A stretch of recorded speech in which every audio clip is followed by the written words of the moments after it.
Hello everyone, welcome to this episode of Sleep and Relax ASMR. I'd like to say a quick thank you to Kind Brew Coffee for sponsoring this episode. Kind Brew Coffee is a business that is on a mission to make the world a better place with every cup of coffee you brew. Every purchase you make on Kind Brew's website comes with a simple promise. They donate a portion of every sale to a charity, often of your choice. This isn't something they do temporarily. This is part of the foundation of their business today and forever. It's quite simple how it works. Visit kindbrewcoffee.com, the words kind and brew, kindbrewcoffee.com. Check out their selection of decaf, espresso, light roast, you name it. And at checkout, simply comment your preferred charity of choice. Kind Brew will follow up with a receipt verifying their contribution from your order. It's a win-win. You get delicious coffee, and you do good for the world around you and a cause that you care about. It's you using your buying power to consciously make a positive impact. And by the way, the coffee is delicious. I personally drank an espresso shot right before recording. When you visit kindbrewcoffee.com, make sure to use promo code ASMR for 15% off your purchase. And of course, you get free shipping as well within the United States, although they do ship worldwide. Kindbrewcoffee.com, promo code ASMR. Get that 15% off. Enjoy delicious coffee, and contribute with an act of kindness.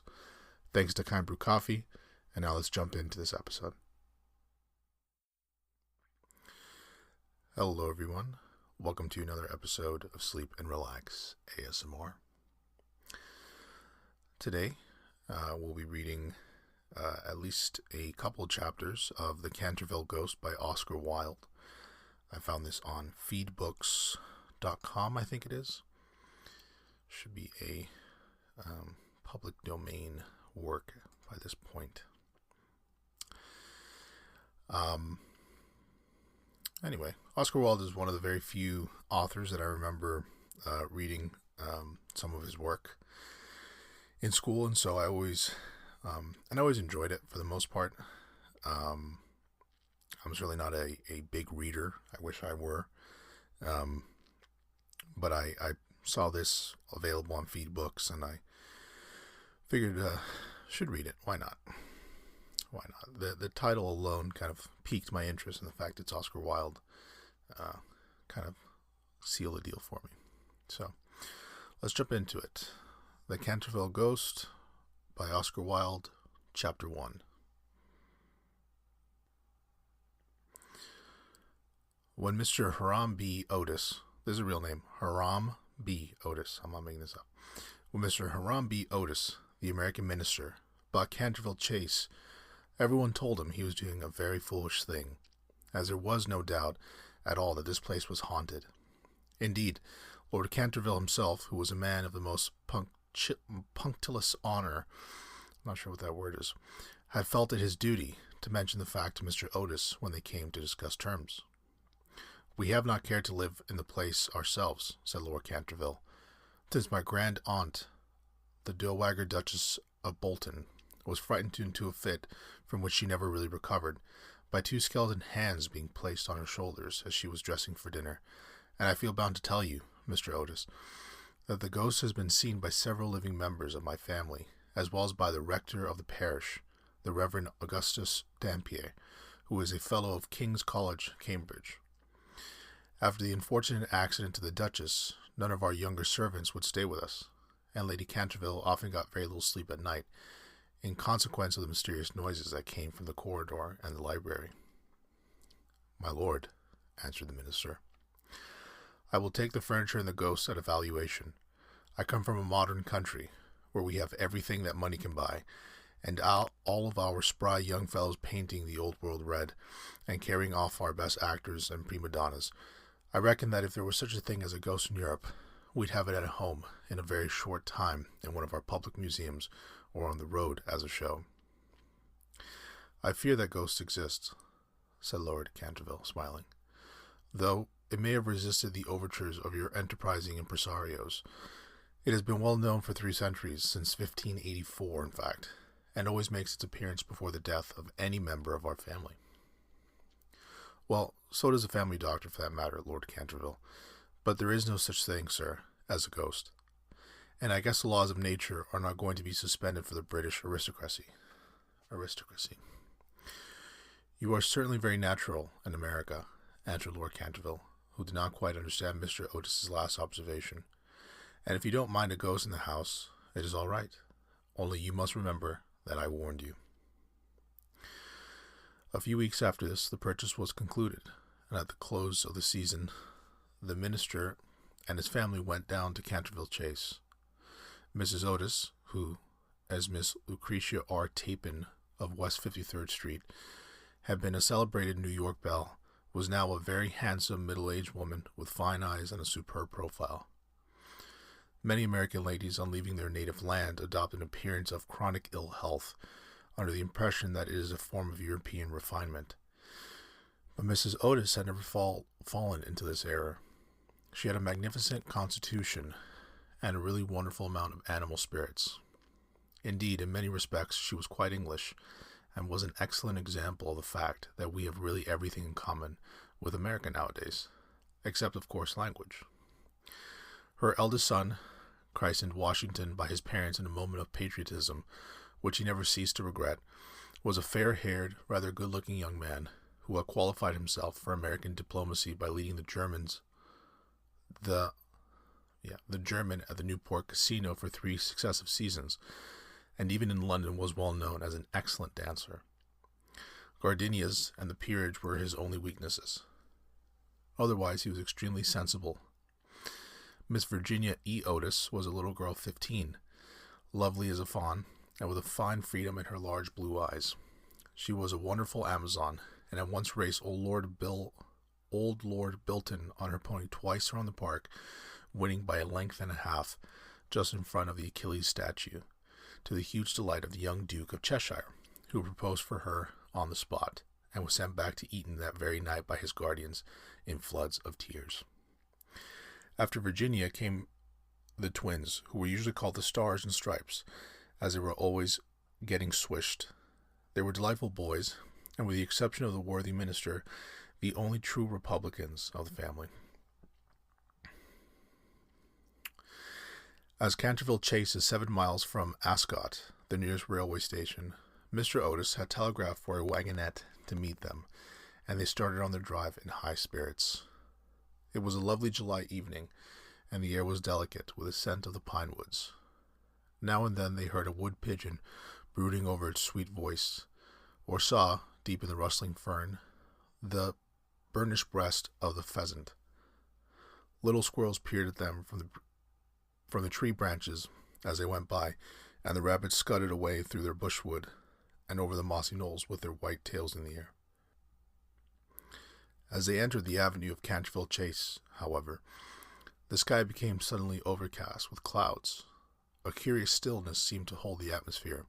A great flight of rooks passed silently over their heads, and before they reached the house, some big drops of rain had fallen.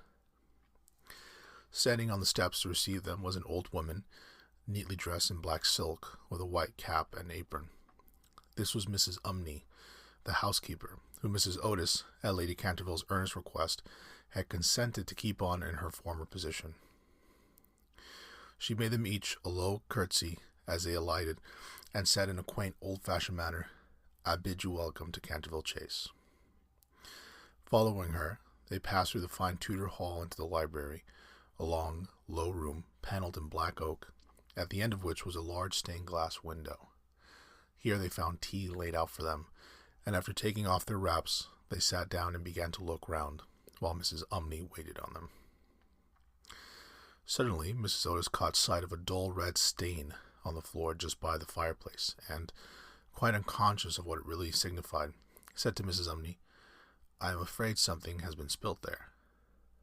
"Yes, madam," replied the old housekeeper in a low voice. "Blood has been spilt on that spot." "How horrid," said Mrs. Otis. "I don't at all care for bloodstains in a sitting room. It must be removed at once." The old woman smiled, and answered in the same low, mysterious voice, "It is the blood of Lady Eleanor de Canterville, who was murdered on that very spot by her own husband, Sir Simon de Canterville, in 1575. Sir Simon survived her 9 years and disappeared suddenly under very mysterious circumstances. His body has never been discovered, but his guilty spirit still haunts the chase. The blood stain has been much admired by tourists and others, and cannot be removed. That is all nonsense, cried Washington Otis. Pinkerton's champion stain remover and Paragon detergent will clean it up in no time.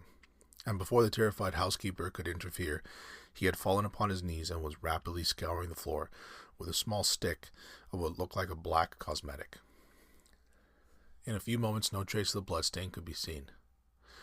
I knew Pinkerton would do it, he said triumphantly, as he looked round at his admiring family. But no sooner had he said these words than a terrible flash of lightning lit up the somber room. A fearful peal of thunder made them all start to their feet, and Mrs. Umney fainted. What a monstrous climate, said the American minister calmly, as he lit a long cheroot. I guess the old country is so overpopulated that they have not enough decent weather for everybody. I've always been of opinion that emigration is the only thing for England. My dear Hiram, cried Mrs. Otis, what can we do with a woman who faints? Charge it to her like breakages, answered the minister. She won't faint after that. And in a few moments Mrs. Umney certainly came to. There was no doubt, however, that she was extremely upset, and she certainly warned Mr. Otis to beware of some terrible trouble coming to the house. I have seen many things with my own eyes, sir, she said, that would make any Christian's hair stand on end. And many a night I have not closed my eyes in sleep for the awful things that are done here.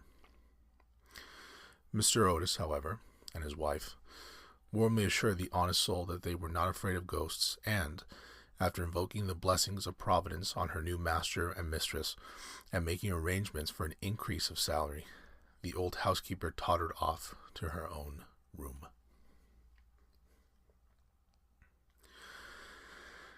Chapter 2.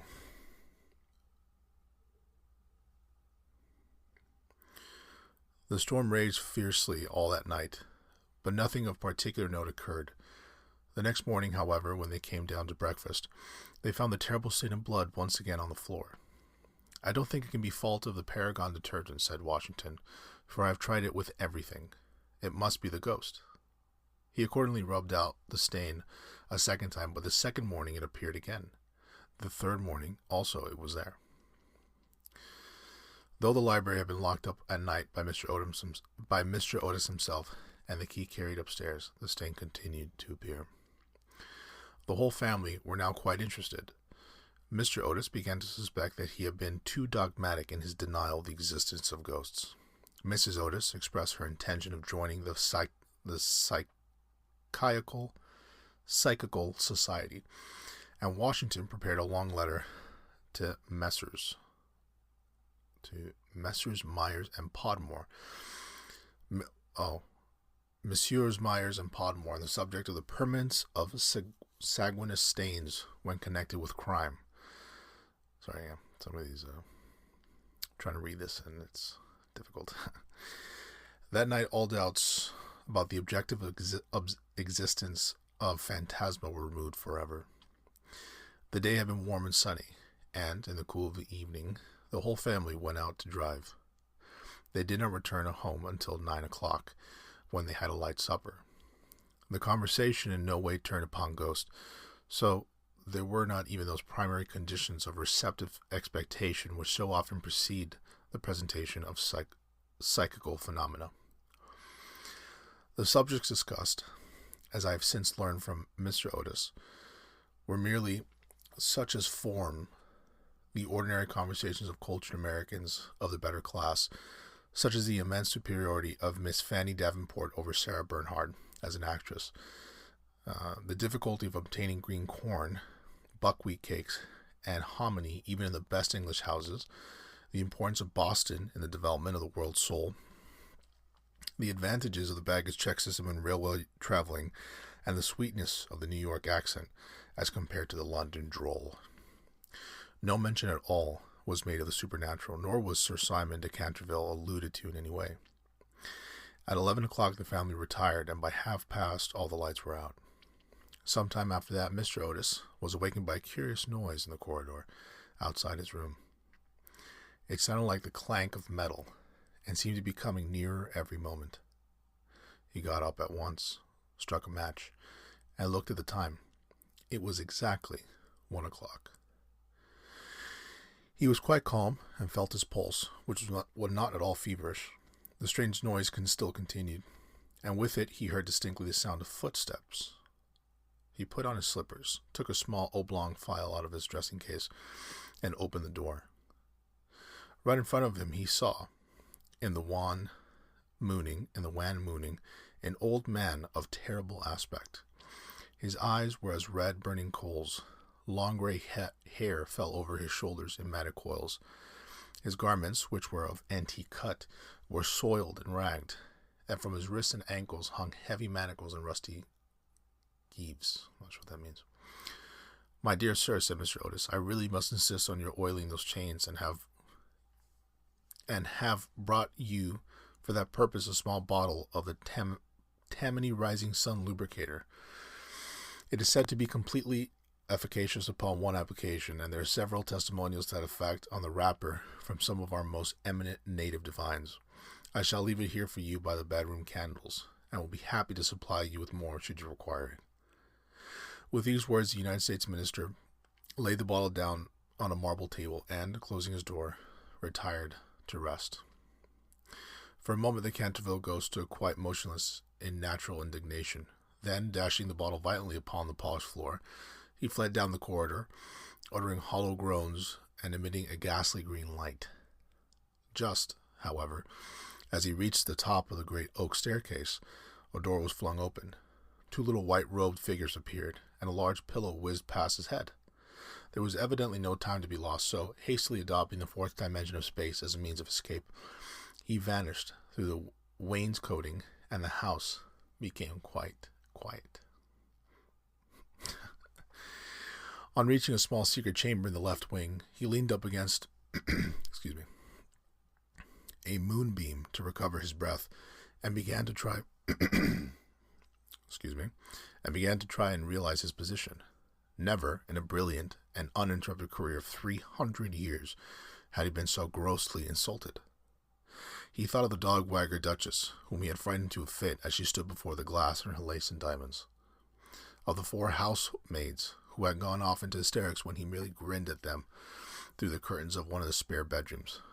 Of the rector of the parish, whose candle he had blown out as he was coming late one night from the library, and who had been under the care of Sir William Gole ever since, a perfect martyr to nervous disorders, and the old Madame de Trémoulac, who, having wakened up one morning early and seen a skeleton seated in an armchair by the fire reading her diary, had been confined to her bed for 6 weeks with an attack of brain fever, and on her recovery had become reconciled to the church and broken off her connection with that notorious sceptic Monseigneur de Voltaire.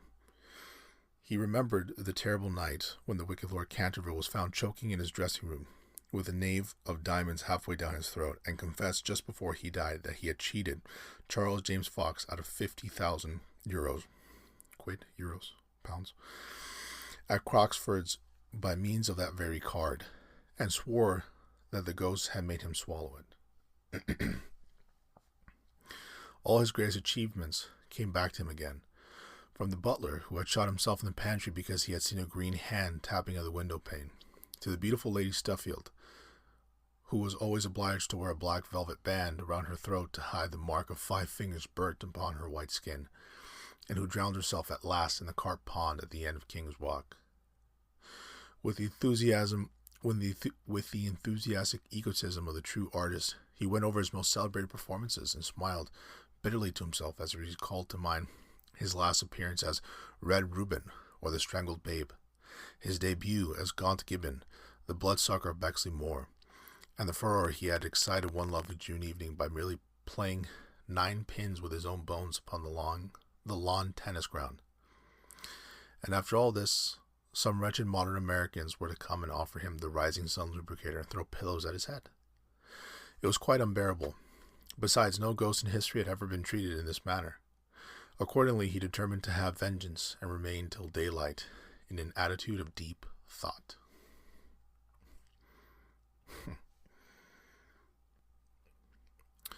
Chapter 3. The next morning, when the Otis family met at breakfast, they discussed the ghost at some length. The U.S. minister was naturally a little annoyed to find that his present had not been accepted. "I have no wish," he said, "to do the ghost any personal injury, and I must say that considering the length of time he has been in the house, I don't think it is all polite to throw pillows at him." A very just remark, at which I am sorry to say the twins burst into shouts of laughter. "Upon the other hand," he continued, "if he really declines to use the Rising Sun lubricator, we shall have to take his chains from him. It would be quite impossible to sleep with such a noise going on outside the bedrooms." For the rest of the week, however, they were undisturbed, the only thing that excited any attention being the continual renewal of the blood stain on the library floor. This certainly was very strange, as the door was always locked at night by Mr. Otis, and the windows kept closely barred. The chameleon-like color, also, of the stain excited a good deal of comment. Some mornings it was a dull red, then would be vermilion, then a rich purple, and once they came down for family prayers according to the simple rites of the Free American Reformed Episcopalian Church, they found it a bright emerald green. These kaleidoscopic changes naturally amused the party very much, and bets on the subject were freely made every evening. The only person who did not enter the joke was little Virginia, who, for some unexplained reason, was always a good deal distressed at the sight of the bloodstain, and very nearly cried the morning it was emerald green. The second appearance of the ghost was on Sunday night. Shortly after they had gone to bed, they were suddenly alarmed by a fearful crash in the hall. Rushing downstairs, they found that a large suit of old armor had been detached from its stand, and had fallen on the stone floor, while seated in a high-backed chair was a Canterville ghost, rubbing his knees with an expression of acute agony on his face. The twins, having brought their pea-shooters with them, at once discharged 2 pellets on him, with that accuracy of aim which can only be attained by long and careful practice on a riding master, while the United States minister covered him with his revolver and called upon him, in accordance with California etiquette, to hold up his hands. The ghost started up with a wild shriek of rage, and swept through them like a mist, extinguishing Washington Otis's candle as he passed, and so leaving them all in total darkness. On reaching the top of the staircase, he recovered himself, and determined to give his celebrated peal of demonic laughter. This he had on more than one occasion found extremely useful. It was said to have turned Lord Raker's wig grey in a single night, and had certainly made 3 of Lady Canterville's French governesses give warning before their month was up. He accordingly laughed his most horrible laugh till the old vaulted roof rang and rang again, but hardly had found the fearful echo died away when a door opened, and Mrs. Otis came in a light blue dressing gown. "I am afraid you are far from well," she said, "and I brought you a bottle of Dr. Dobell's tincture. If it is indigestion, you will find it most excellent remedy." The ghost glared at her in fury, and began at once to make preparations for turning himself into a large black dog, an accomplishment for which he was justly renowned, and to which the family doctor always attributed the permanent idiocy of Lord Canterville's uncle, the Honourable Thomas Horton. The sound of approaching footsteps, however, made him hesitate in his fell purpose, so he contented himself with becoming faintly phosphorescent, and vanished with a deep churchyard groan, just as the twins had come up to him.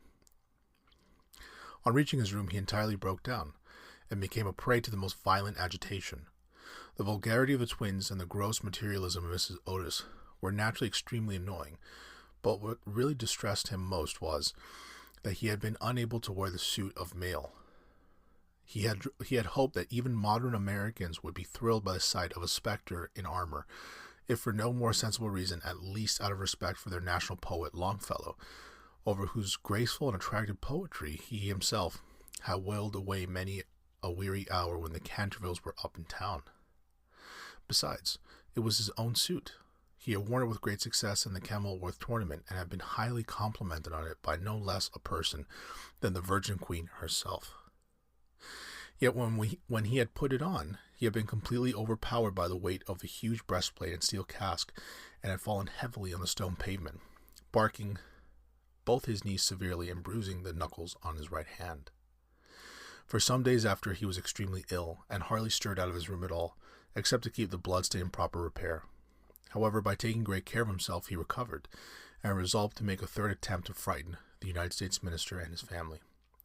He selected Friday, the 17th of August, for his appearance, and spent most of the day in looking over his wardrobe, ultimately deciding in favor of a large slouch hat with a red feather, a winding sheet frilled at the wrists and neck, and a rusty dagger. Towards evening, a violent storm of rain came on, and the wind was so high that all the windows and doors in the old house shook and rattled. In fact, it was just such weather as he loved. His plan of action was this. He was to make his way quietly to Washington Otis's room, gear him from the foot of the bed, and stab himself 3 times in her throat to the sound of low music. He bore Washington a special grudge, being quite aware that it was he who was in the habit of removing the famous Canterville bloodstains by means of Pinkerton's Paragon detergent. Having reduced the reckless and foolhardy youth to a condition of abject terror, he was then to proceed to the room occupied by the U.S. minister and his wife, and there to place a clammy hand on Mrs. Otis's forehead while he hissed into her trembling husband's ear the awful secrets of the charnel house. With regard to little Virginia, he had not quite made up his mind. She had never insulted him in any way, and was pretty and gentle.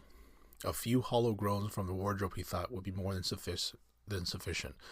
Or if that failed to wake her, he might grapple at the counterpane with palsy-twitching fingers. As for the twins, he was quite determined to teach them a lesson. The first thing to be done was, of course, to sit upon their chests so as to produce a stifling sensation of nightmare. Then, as their beds were quite close to each other, to stand between them in the form of green, icy-cold corpse till they became paralyzed with fear, and finally to throw off the winding sheet and crawl around the room with white, bleached bones and one rolling eyeball in the character of Dumb Daniel or the Suicide Skeleton, a role in which he had on more than one occasion produced a great effect, and which he considered quite equal to his famous part of Martin the Maniac or the Masked Mystery. This is great. At 10:30, he heard the family going to bed. For some time he was disturbed by wild shrieks of laughter from the twins, who, with the light-hearted gaiety of schoolboys, were evidently amusing themselves before they retired to rest. But at 11:15, all was still, and as midnight sounded, he sallied forth. The owl beat against the window panes, the raven croaked from the old yew tree, and the wind wandered moaning around the house like a lost soul. But the Otis family slept unconscious of their doom, and high above the rain and storm he could hear the steady snoring of the minister of the United States. He stepped stealthily out of the wainscoting, with an evil smile on his cruel, wrinkled mouth, and the moon hid her face in a cloud as he stole past the great oriel window, where his own arms and those of his murdered wife were blazoned in azure and gold. On and on he glided, like an evil shadow, the very darkness seeming to loathe him as he passed. Once he thought he heard something call and stopped, but it was only the baying of a dog from the Red Farm, and he went on, muttering strange 16th century curses, and ever and anon brandishing the rusty dagger, in the midnight air. Finally he reached the corner of the passage that led to luckless Washington's room. For a moment he paused there, the wind blowing his long gray locks about his head and twisting into grotesque and fantastic folds the nameless horror of the dead man's shroud. Then the clock struck the quarter, and he felt the time had come. He chuckled to himself, then turned the corner, but no sooner had he done so than, with a piteous wail of terror, he fell back and hid his blanched face in his long, bony hands. Right in front of him was standing a horrible spectre, motionless as a carven image, and monstrous as a madam's dream. Its head was bald and burnished, its face round and fat and white, and hideous laughter seemed to have writhed its features into an eternal grin. From the eyes streamed rays of a scarlet light. The mouth was a wide well of fire, and a hideous garment like to his own, swathed with its silent snows the Titan form. On its breast was a placard with strange writing in antique characters, some scroll of shame, it seemed, some record of wild sins, some awful calendar of crime, and with his right hand it bore aloft a falchion of gleaming steel. Never having seen a ghost before, he naturally was terribly frightened, and after a second hasty glance at the awful phantom, he fled back to his room, tripping up in his long, winding sheet as he sped down the corridor and finally dropping the rusty dagger into the minister's jackboots, where it was found in the morning by the butler. Once in the privacy of his own apartment, he flung himself down on a small pallet bed and hid his face under his clothes. After a time, however, the brave old Canterville spirit asserted himself, and he determined to go and speak to the other ghost as soon as it was daylight. Accordingly, just as the dawn was touching the hills with silver, he returned towards the spot where he had first laid eyes on the grisly phantom, feeling that, after all, 2 ghosts were better than 1, and that by that aid of his new friend he might safely grapple the twins. On reaching the spot, however, a terrible sight met his gaze. Something had evidently happened to the spectre, for the light had entirely faded from its hollow eyes. The gleaming falchion had fallen from its hand, and it was leaning up against the wall in a strained and uncomfortable attitude. He rushed forward and seized it into his arms, when, to his horror, the head slipped off and rolled on the floor. The body assumed a recumbent posture, and he found himself clasping a white dimity bed curtain with a sweeping brush, a kitchen cleaver, and a hollow turnip lying at his feet.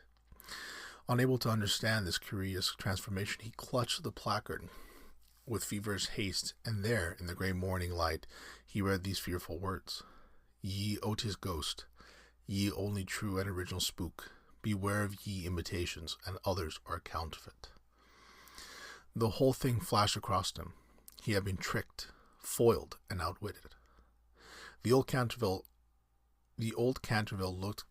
look came into his eyes. He ground his toothless gums together, and raising his withered hands high above his head, swore, according to the picturesque phraseology of the antique school, that when Chanticleer had sounded twice his merry horn, deeds of blood would be wrought, and murder walk abroad with silent feet. Hardly had he finished this awful oath, when from the red-tiled roof of a distant homestead a cock crew. He laughed a long, low, bitter laugh, and waited. Hour after hour he waited, but the cock, for some strange reason, did not crow again. Finally, at 7:30, the arrival of the housemaid gave him his fearful vigil, and he stalked back to his room, thinking of his vain oath and baffled purpose. There he consulted several books of ancient chivalry, of which he was exceedingly fond of, and found that, on every occasion on which his oath had been used, Chanticleer had always crowed a second time. "Perdition seize the naughty fowl," he muttered. "I have seen the day with my stout spear. I would have run him through the gorge, and made him crow for me, and tweer in death." He then retired to a comfortable lead coffin, and stayed there till evening. And that was the end of chapter 3. Next episode, or maybe next week, I will pick up where we left off, chapter 4. Hopefully you guys are enjoying it so far. I know I am. It's a really interesting little, It's a really interesting little novel. Something very different, right? Not your typical spooky horror story or scary tale or mystery. Yeah, pretty charming story so far. So, have any questions, comments, concerns? You can always email the show, hello@sleepandrelaxasmr. You can check out our website, sleepandrelaxasmr.com. That's all for now. Thanks as always for listening, and take care. Thanks again to Kind Brew Coffee for sponsoring this episode of Sleep and Relax ASMR. If you're looking to try delicious coffee and impact a cause you care about, make sure to visit kindbrewcoffee.com and use promo code ASMR for 15% off your order. kindbrewcoffee.com, promo code ASMR. Thanks again for listening.